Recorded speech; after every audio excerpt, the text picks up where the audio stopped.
Merci, Monsieur le Vice-président. Collègues, je m'exprime à la place de mon camarade Mathieu Declercq qui y travaille aujourd'hui.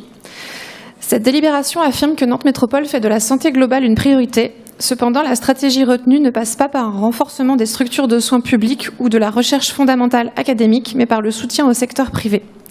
La santé n'est pas traitée comme un droit ou un service public fondamental, mais comme une filière économique. C'est une faute majeure.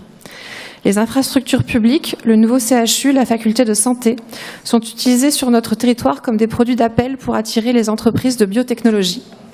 Valneva, gloire nantaise pendant la période Covid, décide d'abandonner son site pour des raisons de rentabilité et de restructuration interne, consolider ses activités dans le jargon capitaliste. Au lieu de laisser l'entreprise assumer le coût de son départ, la métropole injecte l'argent du contribuable pour acheter une parcelle de 1 hectare et un bâtiment de 4000 m². Le bâtiment est qualifié de techniquement aménagé et directement opérationnel.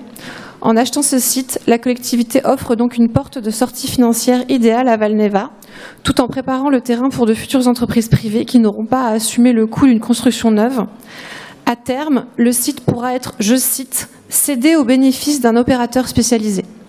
La métropole prend le risque financier d'acheter et de maintenir le site à court terme pour ensuite le restituer au secteur privé une fois le marché sécurisé. Ce projet de délibération est l'illustration parfaite du modèle économique où le contribuable assume les risques financiers tandis que le privé capte la valeur. Lorsque Valneva réussit, ses actionnaires empochent les profits.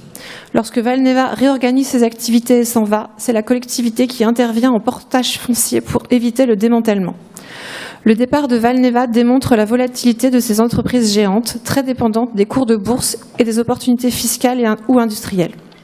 Cet abandon brutal du territoire aurait pu inciter la métropole à interroger sa stratégie de dépendance envers les firmes privées. L'attractivité économique a des limites. Au contraire, Nantes Métropole persiste et signe. La réponse à la défection d'une multinationale est de vouloir recréer exactement les mêmes conditions pour plusieurs entreprises biotech en étendant le bioparc Laennec. La métropole refuse de voir que le modèle du continuum soins, recherche, formation et innovation fonctionne à sens unique.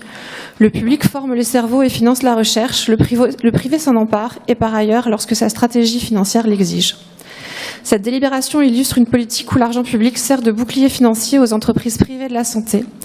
L'échec de l'ancrage local de Valneva n'amène aucune remise en question, mais débouche sur une surenchère de soutien public au secteur marchand sous couvert de stratégie économique.